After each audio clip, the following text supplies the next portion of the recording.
जय हिंद, नमस्ते, नमस्कार मेरे प्यारे साथियों। मैं मोहित प्रजापति आपका स्वागत करता हूं दान नवीनतम क्लासेस के इस प्यारे से प्लेटफॉर्म पे।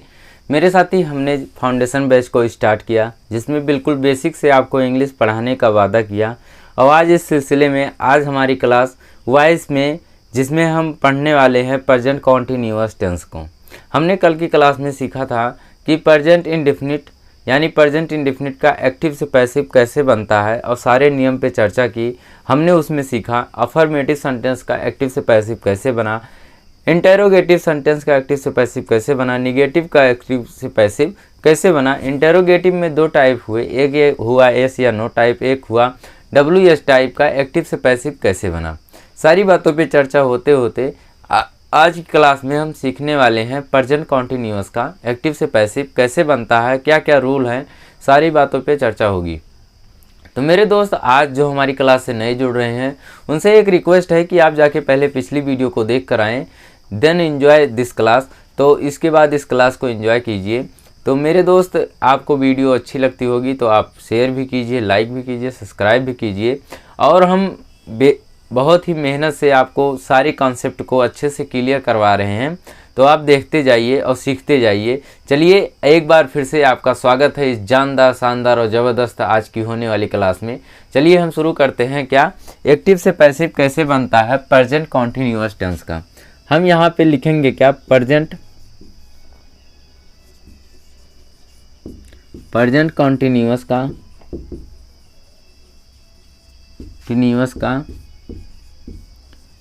एक्टिव से पैसिव। हमने आपको बताया कि एक्टिव क्या होता है जिसमें सब्जेक्ट को प्रधानता दी जाती है, और पैसिव क्या होता है जिसमें ऑब्जेक्ट को प्रधानता दी जाती है।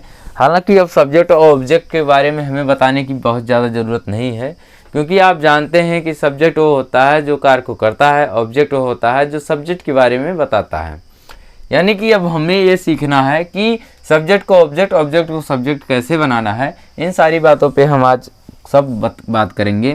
तो हमने कुछ एक इम्पॉर्टेंट रूल बताया था कि हम इसमें बताए थे, नंबर 1 में बताया था कि सब्जेक्ट को ऑब्जेक्ट बनाएंगे। फिर उसके बाद सेकंड रूल में बताया कि ऑब्जेक्ट को हम सब्जेक्ट बनाएंगे।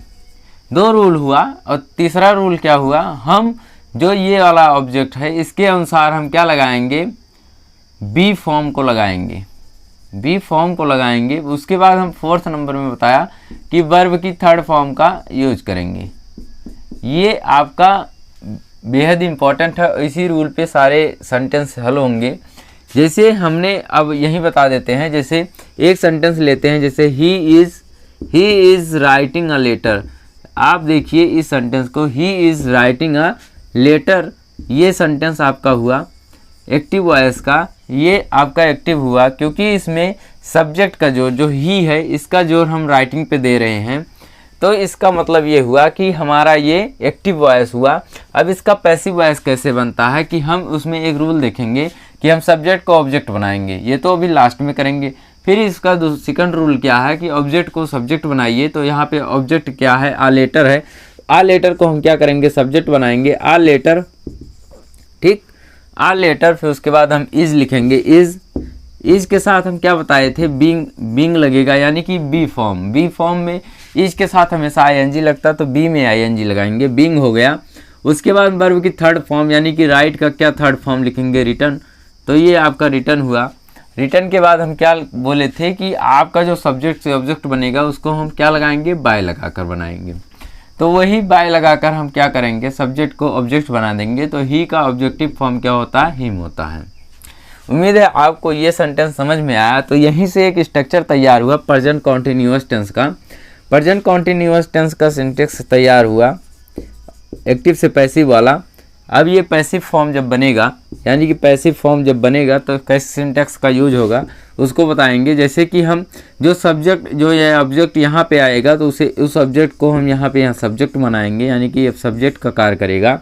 उसके साथ हम क्या लगाएंगे, इज़, एम और आर को लगाएंगे। यानी कि अगर ये सब्जेक्ट सिंगुलर हुआ तो उसके साथ इज़ लगाएंगे, अगर प्लूरल हुआ तो आर लगाएंगे। उसके बाद हम क्या लिखेंगे, बीइंग को लिखेंगे। बीइंग को लिखने के बाद हम वर्ब की 3rd फॉर्म का यूज करेंगे। वर्ब की थर्ड फॉर्म का यूज करने के बाद हम बाय लगाकर ऑब्जेक्ट को लिखेंगे, ठीक है। यानी कि बाय लगाकर हम सब्जेक्ट को लिखेंगे, यानी कि सब्जेक्ट जो यहाँ पे ऑब्जेक्ट का काम करेगा, ये सब्जेक्ट जो ऑब्जेक्ट का यहाँ काम किया वही करेंगे। तो इस सिंटेक्स से आपको समझ में आ गया। जैसे एक सेंटेंस और लिखते हैं, जैसे they are washing their clothes, वे अपने कपड़े धो रहे हैं। तो इसको हम क्या किए, ये हमारा ऑब्जेक्ट हुआ दियर क्लोथ्स, तो क्या लिखेंगे THEIR their clothes.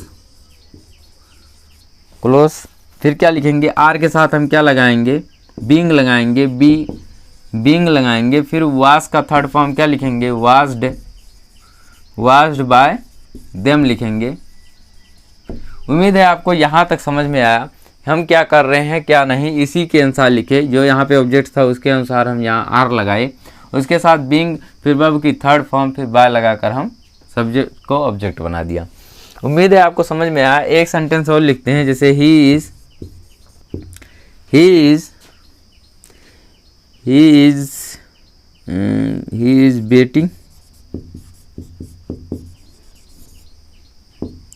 Waiting for me. ये आपका सेंटेंस हुआ। इस सेंटेंस को हम कैसे बनाएंगे, हम ऑब्जेक्ट को सब्जेक्ट बनाएंगे, आई के साथ हम क्या लगाते हैं, आई एम के साथ हम क्या लगाएंगे, बीइंग। फिर क्या लिखेंगे, वेट का थर्ड फॉर्म क्या होगा, वेटेड फॉर बाय हिम। ये आपका सेंटेंस तैयार हुआ। उम्मीद है आपको सारे स्ट्रक्चर अच्छे से समझ में आए और हम देखते जा रहे हैं कि ये सब आपको धीरे धीरे कंठस्थ होता जा रहा है। सीखते रहिए और देखते रहिए द नवीनतम क्लासेज। 1 मिनट रुकिए। आइए, यहाँ तक हमने सीखा, अब आगे सीखेंगे कि इसका निगेटिव सेंटेंस कैसे बनता है। इसी के साथ साथ हम इंटरोगेटिव सेंटेंस को हल करते हुए हम इसे पूरा तरह से सीख जाएंगे। तो चलिए सीखते रहिए। अब बात करेंगे हम क्या निगेटिव सेंटेंस की। निगेटिव सेंटेंस में हमने आपको बताया था निगेटिव सेंटेंस का स्ट्रक्चर क्या होता है। हम इज के बाद नॉट लगाते हैं। जब इज के बाद नॉट लगाते हैं तो वही सेम होगा इसमें कि हम क्या करेंगे, जैसे एक सेंटेंस लिखते हैं, जैसे सिंटेक्स पहले हम बता दें आपको। सिंटेक्स में हम बताते हैं आपको कि जो ऑब्जेक्ट आएगा यहाँ पे सब्जेक्ट, जो यहाँ से ऑब्जेक्ट आएगा यहाँ सब्जेक्ट बनने के लिए उसको लिखेंगे। उसके अनुसार हम इज एम आर को लगाएंगे, इज एम और आर को लगाएंगे। उसके बाद हम बीइंग यहाँ पे क्या लिखेंगे, नॉट का यूज करने के बाद हम क्या लगाएंगे, बीइंग लगाएंगे। उसके बाद वर्ब की थर्ड फॉर्म का यूज करेंगे। फिर बाय लगाकर हम ऑब्जेक्ट को लिखेंगे, बाय लगाकर हम सब्जेक्ट को लिखेंगे जो यहाँ ऑब्जेक्ट का काम करेगा। ये आपको समझ में आया तो एक सेंटेंस लिखते हैं। जैसे एक सेंटेंस है कि he is doing his work. तो यहाँ पे हम एक इसको निगेटिव बनाना है, तो इज़ नॉट। ये आपका सेंटेंस हुआ। अब इसी सेंटेंस को हम कैसे हल करते हैं, तो हिज वर्क आपका क्या हुआ, आपका यहाँ पे ऑब्जेक्ट हुआ तो ऑब्जेक्ट को यहाँ सब्जेक्ट बनाएंगे। तो हिज क्या लिखेंगे, वर्क। फिर क्या लिखेंगे, इज़ नॉट। नॉट के बाद हमने क्या बताया था, बीइंग लिखेंगे, बीइंग। उसके बाद डू का थर्ड फॉर्म क्या होता है, डन। क्या लिखेंगे, डन। फिर बाय हिम। ये आपका सिंटेक्स तैयार हुआ और इसे सेंटेंस तैयार हुआ। ये आपका एक्टिव था, इसको हमने पैसिव बनाया। ऐसे ही एक्टिव से पैसिव बनता है। तो देखते जाइए और सीखते जाइए। एक सेंटेंस और लिखते हैं, जैसे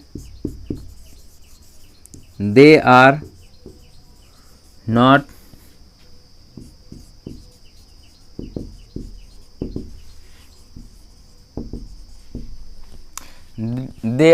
पनिशिंग हिम, वह उसे दंड नहीं दे रहे हैं। तो इसको क्या बनाएंगे, ही आपका सब्जेक्ट हो जाएगा। ही के साथ हम इज लगाते हैं, इज के बाद हम नॉट लगाएंगे, नॉट के बाद हम क्या लगाएंगे, बीइंग लगाएंगे। आप ऊपर भी देखिए और इसके अनुसार लगाते रहिए, ऑब्जेक्ट फिर इज नॉट फिर बीइंग, फिर उसके बाद वर्ब की थर्ड फॉर्म को क्या लिखेंगे, पनिश्ड लिखेंगे, पनिश्ड लिख दिए। फिर उसके बाद हम क्या लगाएंगे, देम। उम्मीद है आपको यहाँ तक समझ में आया। जब यहाँ तक समझ में आया तो आगे देखते हैं क्या होता है, WH टाइप सेंटेंस को देखते हैं। ठीक है, चलिए अभी हम एक ही बार में लिखवा देंगे कि सब्जेक्ट का ऑब्जेक्ट, ऑब्जेक्ट का सब्जेक्टिव केस, सब्जेक्टिव केस कैसे होता है। 10-12 लिखा देंगे, वही 10-12 पे काम करते रहिए और सीखते जाइएगा। अब हम बात करते हैं यस या नो टाइप कैसे बनेगा। तो यस या नो टाइप की जब बात होती है तो हम क्या कहते हैं कि हेल्पिंग वर्ब को सबसे पहले लिखा जाता है। यहाँ पे हम सिंटेक्स लिखते हैं जिसमें हम बताते हैं कि हेल्पिंग वर्ब मतलब इज़ और एम और एक होता है आर को हम क्या करते हैं, ऑब्जेक्ट के अनुसार लिखते हैं। ऑब्जेक्ट जो यहाँ सब्जेक्ट का कार्य करेगा उसके अनुसार लिखेंगे। अगर निगेटिव होगा तो नॉट लगाएंगे, नहीं तो नहीं लगाएंगे। उसके बाद हम क्या करेंगे, बीइंग का यूज करेंगे। उसके बाद वर्ब की थर्ड फॉर्म का यूज करते हुए हम बाय लगाकर इसको मिटा देते हैं।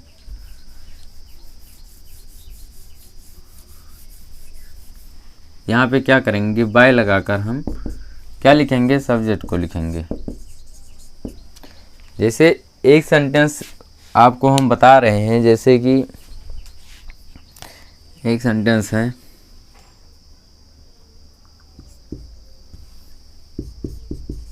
इज आई, यहाँ होगा am I breaking the glass, am I breaking the glass, क्या मैं ग्लास को तोड़ रहा हूँ। तो इसको कैसे एक्टिव से पैसिव बनेगा, हम यहाँ क्या करते हैं, एम को ऐसे सेम लिख, एम को नहीं, जब ये हमारा ऑब्जेक्ट है यहाँ सब्जेक्ट बनेगा तो उसी के अनुसार हम इसको लगाएंगे। क्या लगाएंगे, इज एम आर को लगाएंगे। तो यहाँ आपका क्या हुआ, इज हुआ, इज के साथ हम क्या लगाएंगे, द ग्लास लिखेंगे, ग्लास, इज द ग्लास। फिर क्या लिखेंगे हम, बीइंग लगाएंगे यहाँ पे। इसी सिंटेक्स को देखिए, इज एम आर को यूज किया, फिर ऑब्जेक्ट को यूज किया, निगेटिव नहीं तो नॉट नहीं लगाया, फिर बीइंग का यूज किया, फिर वर्ब की थर्ड फॉर्म का यूज करेंगे।